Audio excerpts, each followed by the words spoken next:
Hey, what's going on, guys? Samantha here, and welcome back to another episode of Talking Points. This week we're going to be talking about perhaps my favorite Call of Duty game of all time, Call of Duty Modern Warfare 2. So let's go ahead and get started. This is a little bit difficult for me to decide because so many maps I've played, there's so many maps I've played in Call of Duty that gets my attention, but Modern Warfare 2 is the most difficult for me because every map has some sort of memory of like success and then failure kind of linked to it, so it's kind of difficult to decide. So that's why there's going to be some honorable mentions I'm going to talk about, but right now I'm going to talk about my top 5 favorites. And I took in things into account like how well I did consistently on those maps, the spawns, campability. I never camped, but like I'm talking about those I'm trying to kill that keep camping. I'm talking about those snipers. What kind of classes people used in game modes and all that kind of stuff. So let's go ahead and dive on in. Number 5, and these probably don't even correspond to you. You probably have a different order, but here's my top 5. Number 5, Underpass. So what I like about Underpass is that there's really a lot of camouflage if you think about what that map, because it's pretty dark because of course it's raining in the map, and there's a lot of cover where you can actually lay low, and every time you need to get away from somebody to go get a kill streak, if you're working towards a nuke, there's places you can hide in case if you want to keep that streak going. But there's so many different flanking routes and all that. You can take the middle way with the one with the bridge. You can take the warehouses in the back. You can take the little fort thing that everybody likes to go on. You know, the buildings that you can get on top of. The ones that connect along that little tiny ass skinny bridge where if you like fall off of it, you're most likely going to die. And then of course there's the little sewer drainage thing that runs across the horizontal pathway of the map. I thought that map was really fun. I wouldn't say it's my favorite, but hell, I've been pretty consistent in that map with doing well. Sabotage is a very fun game to play on that, just because you can totally screw over so many people, because over by those little fort huts and all that stuff, you can drop to one that's like underneath most of them all, and you can literally just camp there with a bomb, and people are trying to figure out how the hell do you get down there. It's so funny, but like, yeah, it's a good map if you want to be rushing and then running around with a knife. Just stay clear of open areas and you should be able to get some good kills. Let's see what's next. Number 4, Scrapyard. Scrapyard, the thing that's unique about it is there was a lot of popularity, first of all, about this map because 1, it's small, and 2, it's symmetrical. So in the way that you have one warehouse on one side of the map and you got one warehouse on the other, and then you have 2 big buildings on the opposite side where you can camp from and snipe, and then you got these wreckage of plane parts that are located throughout the central area of the map. Now what's cool about that is that's another good place if you want to go rushing. You can just run in with a submachine gun, or you can work around the outer corners with an assault rifle, or if you want to be a little bitch and snipe, go ahead and do it. But I guarantee you it won't do you much good. But yeah, that game works really well for game modes like domination and search and destroy. It really levels out the playing field, because just when you think your team's going to lose, you could get that lucky break and then you get the advantage against them because they get too caught up on what they're doing that they don't realize, hey, we're about to get flanked, guys, get ready to switch spawns. And I don't know, it's a really nice map. It's quick, it's small. Number 3, ooh, this is where it gets really difficult, but I hate to say it, but number 3 is going to go with Favela. I wanted to put that as my number one, but just because there's so many memories that I associate with that map. But when I think about it, I don't always do too well on that map, because even though I like the idea of like you got these upper buildings, then you got these lower buildings, and you can just either run across the sidewalks or shoot from up above. There's like so many different pathways you can take across the map. I don't always do too well, just because I can't quite find a good strategy that works consistently. Most of the time it's me just going where there's least resistance and working around and then flanking them, fighting back. So literally every time I play that map, I try to flank the other team. I don't like to go head on unless if I'm totally in the zone. That's usually the games where I usually do well, is where I'm just fixed and I know what I'm going to do, because Favela is one of those maps that you don't want to stay where you're at too long, because someone's going to chuck a Semtex or some C4 and they're going to get your ass before you can even count to 2. So I guarantee you that the best class that you should consider using whenever you play on Favela is submachine gun class, unless if you are working from the side with the street with the cars on the side. Then you're going to want an assault rifle if you're going to be working down that pathway for the whole time you play on that map. So that's just kind of stuff to keep in mind.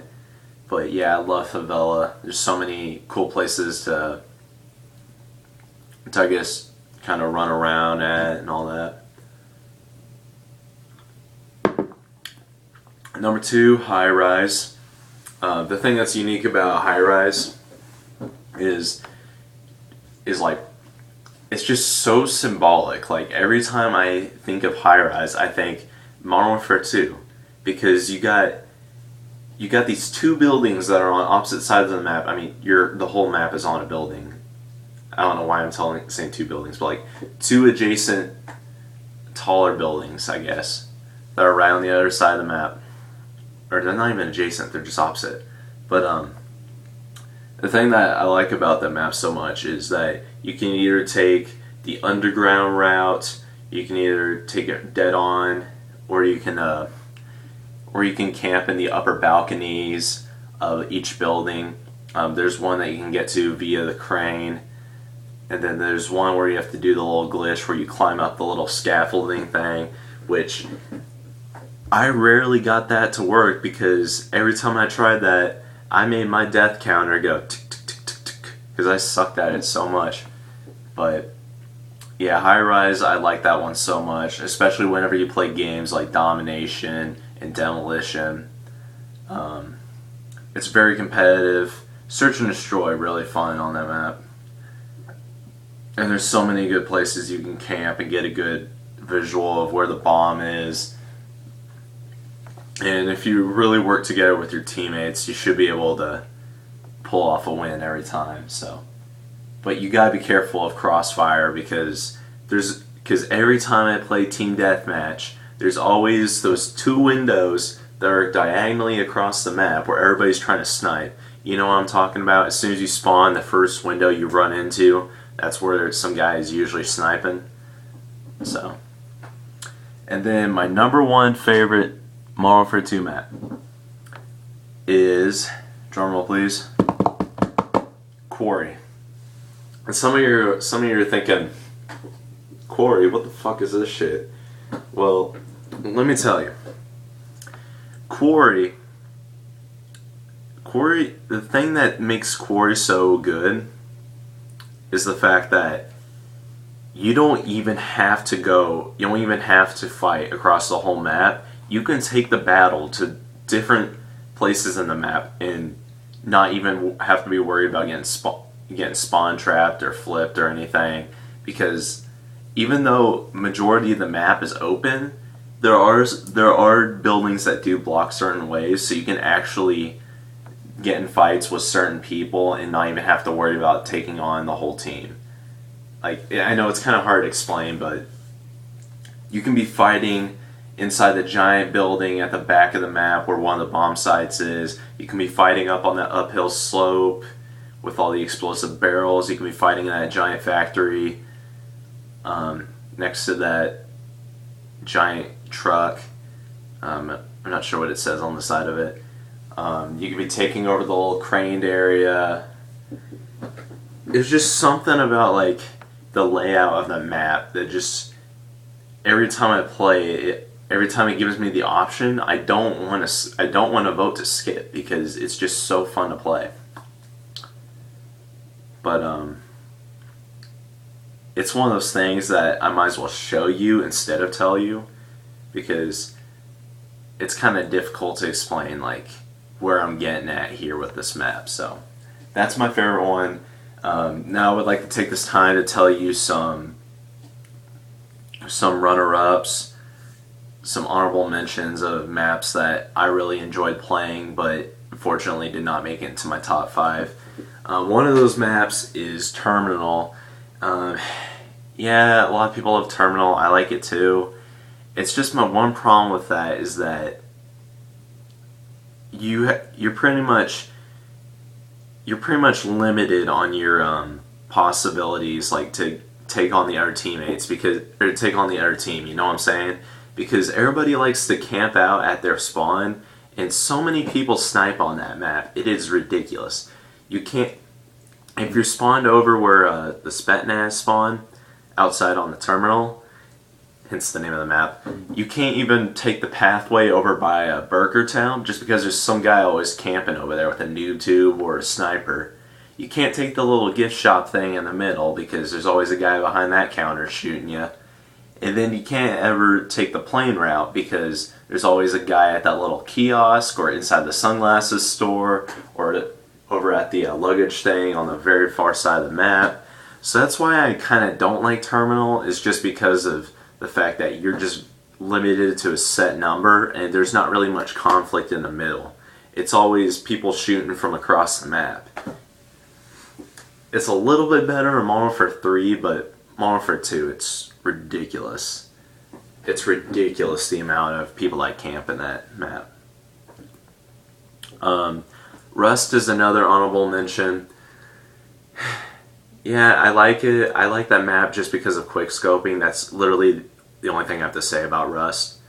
I never liked playing public matches on there. I don't even think you can play any public matches on it except for Team Deathmatch. I might be wrong, but I'm not sure. But yeah, Rust was one of those maps that I would only play for quick scoping. Skid Row is another one. Is another map I like, but not my favorite because of that little tunnel area. It connects that one window on the ground floor and then that little hole in the wall upstairs. Because every time you run in there, that's kind of no man's land. You don't want to be caught up in that business. And then of course there's that hallway on the second floor going across the map where it's just a complete hellhole every time. Because there'll be one person camping by the stairs and one person camping at the end of the hallway, and then everybody just kind of clashes and fights the area. The alleyway is a little bit of a death trap if you try to go around that part, but yeah, I like Skid Row. That's the second map I played on that I got that's the map where I got my second legit nuke. So that place holds a very special part in my heart. I don't